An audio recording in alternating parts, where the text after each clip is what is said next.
Саламатсыздар, урматтуу телекөрүүчүлөр. Анда биз сиздер менен кайрадан Кыргызстан жана кыргыздар телеберүүсүнүн кезектеги чыгарылышында жолугушуп отурабыз.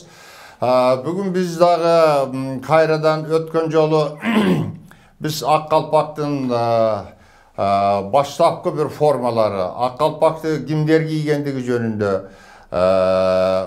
жана алардын формалары кандай болгондугун, мисалы байыркы шумерлер кандай формада кийишкен, байыркы сак, скифтер кандай формада кийишкен, же болбосо да бир башка мифологиялык ошол бир мифтерде кандай чагылдырылган, алардын мааниси жөнүндө эмне айтылган, жана ошо калпактардын кече бир гана кыргыздар эмес, ушул Евразия аймагында көчүп жүргөн көчмөн элдер кийгендиги, анын ичинде мисалы үчүн ошол эле Иран сүрөтчүлөрү, же болбосо Орто Азиядагы ошо Иран тилдүү сүрөтчүлөр тартканда, Чыңгызханды тартканда, Чыңгызханды ак калпак кийгизип тарткандыгы, же болбосо анын бир экинчи атактуу бир улуу полководец Темирланды ак калпак кийгизип тарткандыгы, а Темирландын небереси Улукбек улуу окмуштуу жана башчы катарында тарыхта калган Улукбек дагы өзүнүн абдан бир керемет бир шоңшойгон калпак кийип отурган сүрөтү бар. Мына ушулардын баардыгы эмнени айтат? Эмне үчүн бир убакта ушул Евразия аймагында ал турсун тиги азыркы Иран, Ирак, Египетке чейинки аймактарда ак калпак кийген элдерден бир гана бүгүн ошо кыргыз калып, кыргыз мурастап кийип отурат. Мунун себеби эмнеде, сыры эмнеде? Эмне үчүн башка элдер ошол ак калпакты кийүүнү мурастап калган жери жок деген ушундай бир суроолор бар да. Мына ошо суроолорго биз бүгүн жооп берели деп атабыз. Негизинен ага чейинки мына эл арасында изилдөөчүлөргө да түшүп аткан суроолордун ошол көбү мындай берилет да. Мисалы калпактын эң негизги кандай түрлөрү бар? Ошолордун ичинде анын формасы жөнүндө кеп кылышат. Мисалы бүгүнкү тигилип аткан калпактар канчалык деңгээлде туура тигилип атат? Анын кийизи канчалык деңгээлде туура ийиленип атат? Анын ичинде ак калпак, кара калпак деген сыяктуу, кызыл калпак деген сыяктуу ушундай бир түшүнүктөр айтылат. Ошо чын эле ошондой түстөгү калпактар болгонбу же болгон эмеспи? Хандар кандай калпак кийген, кулдар кандай калпак кийген, бийлер кандай калпак кийген деген ушундай эл арасында суроолор бар. Мына ошондуктан биз ушул ойлойбуз, ошол суроолорго жооп бериш үчүн сөзсүз бул баш кийимдин тегерегинде илимий изилдөөлөрдү биз тереңдетишибиз керек жана жайылтышыбыз керек. Мына мисалы үчүн менин өзүмдүн жеке ушул изилдөөлөрүмдө мына бүгүнкү эми калпактын мындай сүрөттөрүн көрсөтсөк, мына мындай калпактын ошо формада, ушундай формада тигилип атат. Бизде азыр ошол кыялда же болбосо башка өзүнчө бир жеке кол өнөрчүлөрүбүздө тиккенде негизги тигип аткан мындай бир жакшы формасы деген калпактар ушул. А болбосо чынында биздин калпактардын көбүнүн бир формасы, тигилиши өзү мурунку хан калпак, бий калпактарды же болбосо байлар кийген, аксакалдар кийген калпакты эмес, көбүнчө жана кулдар кийген, капшырылган, төбөсү түшкөн, төбөсү төрт чарчы болуп тигилген, ушундай бир калпактар ошо тигилип атат да. Мына бул ошо калпактарды бүгүнкү күндө жакшы деп бир тигилип аткан ошо формалары. Бирок булар дагы өзүнүн түпкү бир классикалык биздин ата бабалар кийген формаларга жооп бербейт. Булардын да көбү туура эмес тигилип атат. Мисалы, ушулардын көбүнүн ичинде үстү төбөсү төрт чарчы болуп тигилген форма бул таптакыр туура эмес форма бул. Калпак дайым төбөсү мындай шоңшоюп, төбөсү конус формасында тигилген. Или же болбосо байыркы жоокерлер кийген калпактар болгон, алар чуштугуй болуп ушундай көрүнгөн. Мына ушундай калпактардын мына формалары. Негизинен мен өткөндө айткам, калпактар негизинен эки түргө бөлүнөт. Айры калпак жана туюк калпак деп. Мына ошонун мына азыркы тигилип аткан формалары айры калпак жана туюк калпактар. Мына ушул формаларда эми айры калпакты кимдер кийген, туюк калпакты кимдер кийген, айры калпак эмнени түшүндүрөт же туюк калпак эмнени түшүндүрөт дегенде, менин өзүмдүн жеке изилдөөмдө айры калпакты кыргыздын оң канаты менен сол канаты кийишкен. Оң канаттын өкүлдөрү, аксакалдары калпакты кийгенде айрысын капталына келтирип кийген. Ал эми сол канаттын өкүлдөрү кийгенде айрысын алдына каратып кийген. Кыргыздын ичкилик бөлүгү негизинен туюк калпакты кийишкен. Бул эмнени билдирет? Бул эмне үчүн ушундай болуп бөлүнүп атат? Себеби бул тотемдик түшүнүктөргө да байланыштуу. Мисалы, Кыргыздын оң канаты негизинен Кайберен тотемине сыйынган элдер болгон. Алар негизинен ошон үчүн Бугене деп айтышкан. Мына Бугененин балдары Кыргыздын оң канаты. Алардын аталыштарында дагы ушул Кайберен тукумундагы ушу жаныбарлардын аталыштары сакталган. Мисалы, багыш. Ошол эле багыштын ак багыш, кара багыш, сары багыш деп ошондой. Мисалы, ошол эле андан кийин буга деген мына аталышы. Солто деген сөздүн аталышы дагы монгол тилинде. Солто деген бул бугу дегенди билдирет. Мисалы үчүн ошол эле саяктын аталышы. Байыркы анын формалары бар. Сак деген формаларда айтылган. Мына ошол сак деген формасында ари тилинде ал дагы ошол бугу дегенди билдирет. Мына биз ушундан улам дагы бир экинчи айта турган нерсе, мисалы, Кыргыздын ошо оң канатына кирген атактуу урууларынын бири сарбагыштардын сыйынган тотеми бул тоо текези болгон. Мына ушул оң канаттын өкүлдөрү негизинен чоң уруулары бул Кайберен тукумундагы жаныбарларга сыйынганын, ошону тутунган. Бул негизинен бийик тоодо жашаган жаныбарларды тотем катарында тутунуп алып жүргөндүгүн билдиребиз. Мына ушул жанагы айры калпактуу туурасынан кийген учурларда биз ошондон багыштын жана бугунун мүйүздөрү биз элестетип турабыз да. Мына ушунун мүйүздөрүнүн элеси баш кийимге ошо айры калпактын туура кийиши катарында ошо көрүнүп турат. Мына ошон үчүн багыш же болбосо Кыргыздын оң канатына жаткан уруулар айры калпакты туурасынан кийишкен. Ал эми Кыргыздын сол канатына жаткан элдер айры калпакты алдына каратып, айрысын алдына каратып кийгени бул негизинен бука тотемине, жалпы айтканда өгүз тотемине байланыштуу болгон. Мына ошол жерде буканын эки мүйүзү тургандыгын. Эгерде оң канаттын өкүлдөрү жанагындай 4 мүйүз болсо, ал жанагы бугунун бутактап кеткен, шактап кеткен мүйүздөрүн элестетсе, ал эми мындагы эки баягы айры нерсе буканын эки мүйүзүн элестеткен. Биз ошол бука тотеми Кыргыздын сол канатынын аталыштарын дагы аталып тургандыгы жөнүндө биз өзүбүздүн илимий макалаларда жазганбыз. Ал жөнүндө менин да жеке изилдөөлөрүм бар. Андан башка да изилдөөчүлөр ал азыр айтып жүрүшөт. Мына ошол мисалы Сарудун атында Сару, сар, шар, сары, шары деген формаларда айтылат. Мына ушул түштүк Сибир элдеринин, монгол, Тува жана башка элдеринин айтылышында ал шар деген сөз торпок же болбосо бука дегенди билдирет.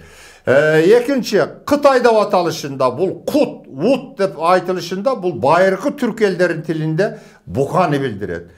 Кушчунун айтылышында Кош, куш деп айтылышында байыркы ари тилинде бул ыйык бука дегенди билдирет. Мына ошондой эле басыстын айтылышы, бас огуз, мундустун айтылышында миң огуз деген ушундай бир чечмеленген ушу формалары бар. Мына ушул аталыштардын өзүндө биз огуз, бука, кут, ут деп, гош, вош деп айтылган формаларынын өзүндө Кыргыздын сол канаты бул бука тотемине сыйынган элдер экендигин биз ушундан билебиз. Мына ошол бука тотемине сыйынган Кыргыздын сол канаты ошол айрысын, айры калпакты ошо алдына каратып кийинген.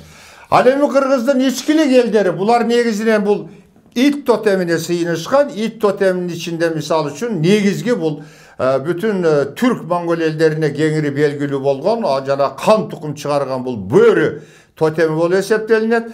Мына ушу бөрү тотеми бул негизинен ал мүйүзү жок бул жаныбар, ал эки кулагы жана мүйүзү жок жаныбар. Мына ошондон Кыргыздын ичкилик уруулары өзүнүн тотемин жана туюк калпакты кийингени мына ошондон болуп турат. Ал жерде айры калпакты алар кийишкен эмес. Мына ушул биз Кыргыздын ушу 3 канатында айры калпак жана туюк калпакты кийгендигинин себеби эмнеде экендиги жөнүндө мында кеп кылдык. Эми айры калпак дегендин өзүндө дагы экинчи бир түшүнүк болушу мүмкүн. Себеби байыркы ари деген сөздің айтылышы дағы Индо-Иран тілдерінде кеді айру деген формаларда айтылған. Балким ошол айры қалпақ деген сөздің өзі, балким ари қалпақ дегенде дағы білдіріші мүмкін. Себебі арилердің дағы чынында байырқы ошол біздің Евразия аймағында арилер жашаған чөлкөмдөрдөгү таштын бетіне тартылған сүрөттөрдө жана арилердин мифтеринде бугу, багыш жана бука тотеми эң башкы тотемдер болуп эсептелгендигин билебиз. Мына андан башка калпактар өзүнүн статусу боюнча дагы бир нече түргө бөлүнгөн. Мисалы, калпактар хан калпак, билги калпак, же болбосо алар хан калпакты кээде кыргыз изилдөөчүлөр манас калпак деп да айтып жүрүшөт. Ал эми билги калпактарды, билги же багыштар, бакшылар кийген мында жрец баягы кастасында таандык катмардын өкүлдөрү кийген калпактар кээде бакай калпак деп да айтылып жүрөт. Бул негизинен билгилер же болбосо акылман адамдар кийген калпактар да. Булар негизи аппак болуп, анан бийик болуп тигилген. Булардын да формалары жөнүндө келечекте менимче ушу көп изилдөөлөр жүрүш керек. Жанагы Тихрахауда сактары деген жана тегир тоолук сактар кийген ошо калпактар 80 сантиметрге чейинки жеткендер. Мына ушуларды биз бакай калпак, кошой калпак деген ушундай формаларды айтып жүрөбүз. Андан кийин байлар, бийлер кийген калпактар. Булар дагы өзүнүн түрү менен, өзүнүн бийиктиги, формасы менен айырмаланган. Чора калпактар мына булар негизинен жигиттер, жоокерлер кийген калпактар. Андан аксакалдар, жөн эле катарда аксакалдар кийген калпактар, жигиттер кийген калпактар, балдар кийген, өспүрүм балдар кийген калпактар деп аталган. Алар өздөрүнүн формасы жана кайруусуна тигилген баркыт тышталган баркытын өңү түстөрү менен дагы бири-биринен айырмаланганын. Калпактар тигилиши боюнча бир нече түргө бөлүнгөн. Мисалы үчүн шырма калпак, талаалуу калпак, саймалуу калпак, кештелүү калпак, кыймалуу калпак деп мына ошол мисалы жеңи жоктуларында кыймалуу калпак карашым кие турсам не болмок деп айтылган мисалы ырсактарында ошо кыймалуу калпак жана кыйылып тигилген ошо саймаларынын түрлөрү менен дагы айырмаланган калпактар болгон. Ана калпактын эми этимологиясы жөнүндө дагы биз айта кетишибиз керек. Калпактын этимологиясы жөнүндө дагы негизинен орус окумуштуулары кайрылышкан, европалык окумуштуулар кайрылышкан. Негизинен калпак деген сөздүн өзү бул түрк тилинен келип чыккан эмес, алар Индо-Иран тилинде айтылган сөз, же болбосо байыркы ари тилинде айтылган сөз деп эсептешет. Менин көз карашымда дагы ошентип айтылганы туура деп эсептейм. Бүгүнкү күндө голу деген формада сакталып, мына перс тилинде сүйлөгөн, иран тилинде сүйлөгөн элдерде голу бийик дегенди билдирет экен да. Бийик, дөң дегенди билдирет. Ал эми бак деген сөз байыркы ари тилинде кудай дегенди билдирген. Чынында калпактын байыркы формаларын биз өткөн өзүбүздүн сиздер менен болгон жолугушууда айтканбыз. Калпактын байыркы формалары шоңшойгон, шуштуйган формаларын байыркы шумер кудайлары, хет кудайлары, ари кудайлары кийгендиги жөнүндө биз силерге кабар бергенбиз. Мына демек чынында эле байыркы убактарда бул калпактын бир ыйык баш кийим болгондугу бүгүнкү күнгө чейин бизге сакталып, калпак тууралуу айтылган учурларда баш кийимиңди жерге таштаба же жерге койбо деп дайыма калпак же болбосо тебете жөнүндө кыргыз балдарына үйрөткөндө эч качан калпакты чечип, баш кийимин чечип отурганда жерге койдурган эмес. Дайыма жүктүн үстүнө же болбосо керегеге же болбосо алабакандын бутактарына ошо илдирип коюшкан. Эч качан кыргыз калпакты, айрыкча калпакты жана тебетейди жерге койдурган эмес. Мына ушунун өзүндө калпакка болгон бир ыйык бир сезим, байыртан бизге бир келаткан бир улуу салт бар экендигин биз көрүп отурабыз. Бирок биз көп нерселерди унутуп алып, калпакка жөн гана бир катардагы баш кийимдей ушундай мамиле жасап келатабыз да. Мына ошол калпактардын ошол гол жана бак деген сөздөн улам мен дагы ошо ойлойм, келип чыкса керек калпак деген сөз. Bunda ayтканда, бүгүнкү тил мааниси менен айтканда, бул Кудайдын баш кийими, же болбосо ыйык баш кийим дегенди билдирет деп ойлоймун. Мисалы ошо бак деген сөздүн байыркы арийлер тилинде айткан бизде Кудай мааниси бүгүнкү күнү бизде кыргыздарда да сакталган. Мисалы кыргыз бата берип аткан учурларда бак карап Кудай кыдыр даарызын деп бата берет. Мына ушунун өзүндө бак карап кыдыр даарызын деген сөздө бак деген Кудайдын аты экендиги бизде ушул бүгүн мааниси менен сакталып турат да.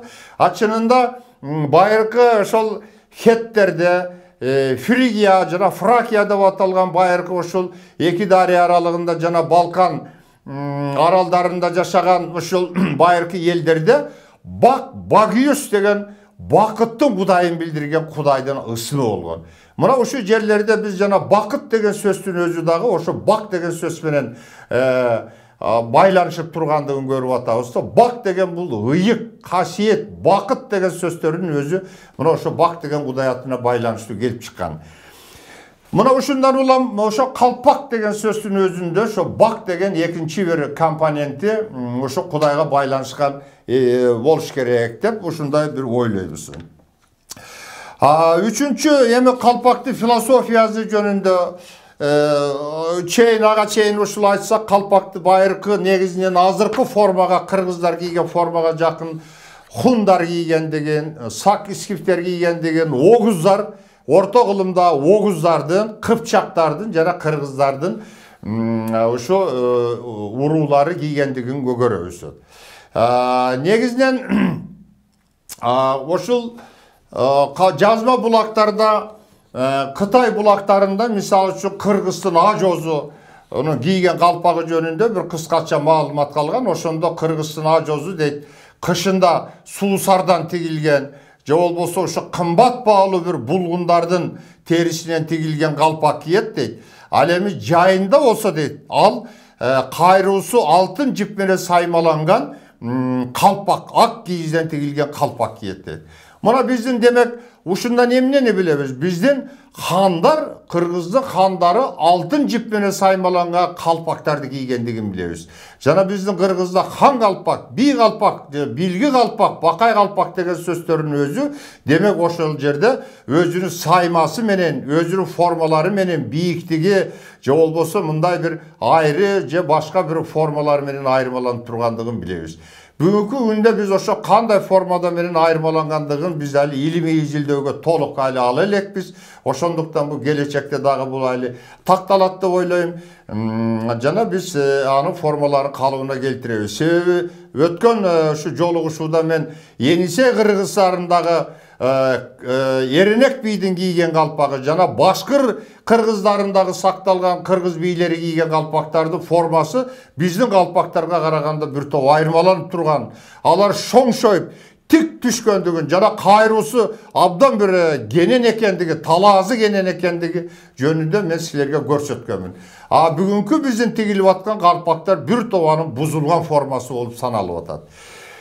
Анан эми мына ушул мына мисалы үчүн кыргыздардагы жанагы сөз калпакты жерге койбо, калпак менен камчы белекке берилбейт, калпагыңды жоготконуң башыңды жоготконуң, калпакты сатканың акылыңды сатканың, калпак кышкызын жылуу жайкысын салкын алып жүрөт, калпак кийген адам оорубайт дегени, анан калпакты бут жагың эмес баш жагыңа коюп жат деген сөздөрдүн бардыгы мисалы үчүн эч кандай илгич болбой жатса, уктап атканда жок дегенде калпакты ал турсун капталыңа дебейт, баш жагыңа коюп жаткынын дейт. Мына ушул нерселердин өзүндө калпак чын эле бир ыйык бир баш кийим экендиги көрүнүп турат да. Эми ошол мен аяк жагында калпактын бир философия жөнүндө өзүмдүн бир иликтөөмө алып кетейин деп атам. Мына мисалы үчүн калпак негизи 3 бөлүктөн туруп атат.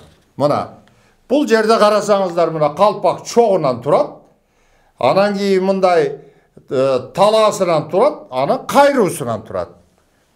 Калпактын чогу негизинен мурунку замандарда мындай бир кызыл түстө тигилген деп мен ошондо укканым бар. Кызыл жиптер менен мындай чачык жип болуп тигилген.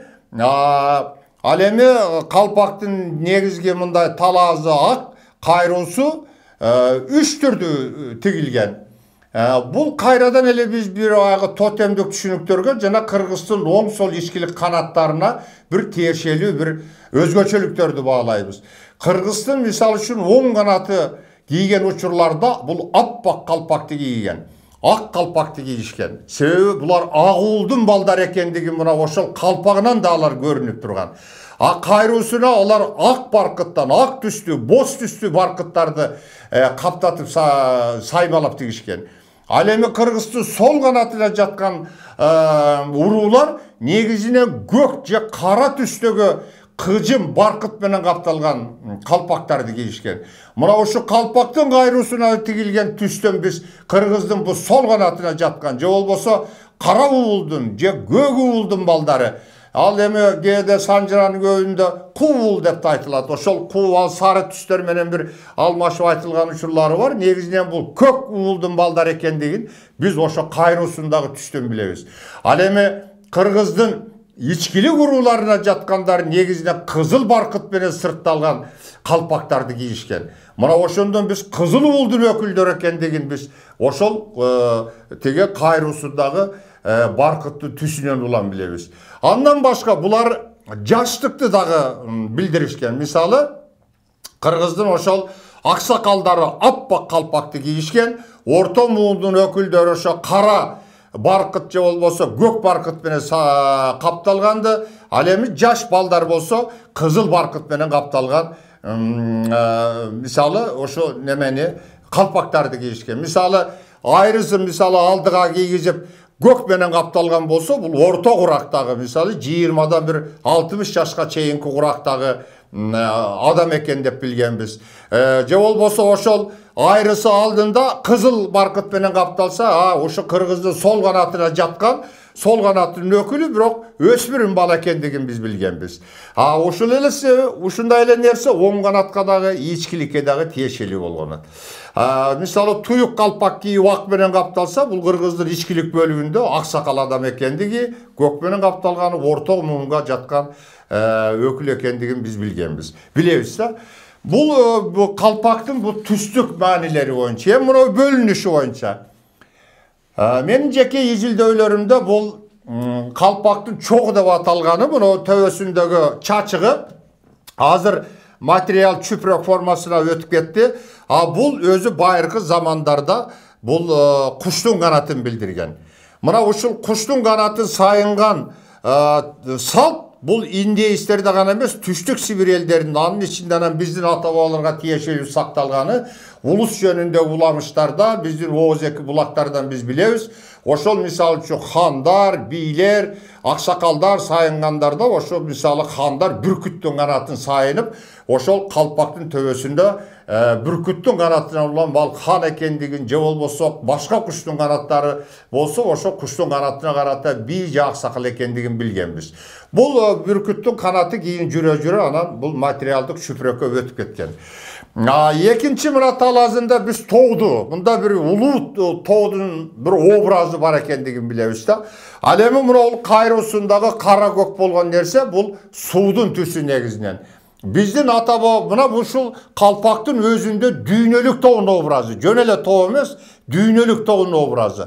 Дүйнөлүк тоо деген эмне? Дүйнөлүк тоо мифологиялык түшүнүктө бул 3 катмар вертикал дүйнөнү бириктирген тоо болуп эсептелинет. Анын башында кудайлар жашайт, анын этегинде мисалы үчүн жиндер жашайт, ортосунда адамдар жашайт. Биздин ата бабалар дүйнө 3 бөлүктөн турат дешкен, жогорку дүйнө, ортоңку жана төмөнкү дүйнө деп. Мына ушул биз калпактын өзүндө 3 катмар вертикал дүйнөнүн ушу көрүнүшүн, чагылышын көрүп турабыз да. Мына ушунун өзүндө калпакта жөн эле тоодун образы эмес, дүйнөлүк тоонун образы чагылдырылгандыгын, калпактын негизги философиясы ошондо жаткандыгын көрөбүз. Мен экинчи бир логикалуу сөзүмдүн аягында айта алам. Дүйнөлүк тоодун образын кандай эл кийиши мүмкүн? Демек, дүйнөлүк эл кийиши мүмкүн. Демек, дүйнөнү бийлеген эл кийиши мүмкүн. Же болбосо өзү ошондой бир дүйнөлүк деңгээлде ой жүгүрткөн, өзүн дүйнөлүк эл деп эсептеген, дүйнөнүн чоң ортосунда жашаган эл кийип ошол ойлоп табышы мүмкүн эле. Биздин ата бабалар негизи ари замандарында арилерге байланыштуу баш кийим экендигин калпак. Анан ошолордон бүгүнкү бизге ушу мурастап калгандыгы. Демек эгер кыргыздар бүгүн мурастап калса, демек ошо арилерден калган чыныгы өзөгүнөн калган урпактар экендигибизди, чыныгы арилердин урпактар экендигибизди биз ушу калпакты сактап кийип келатканыбыз менен биз бүгүнкү күнү да далилдеп отурабыз.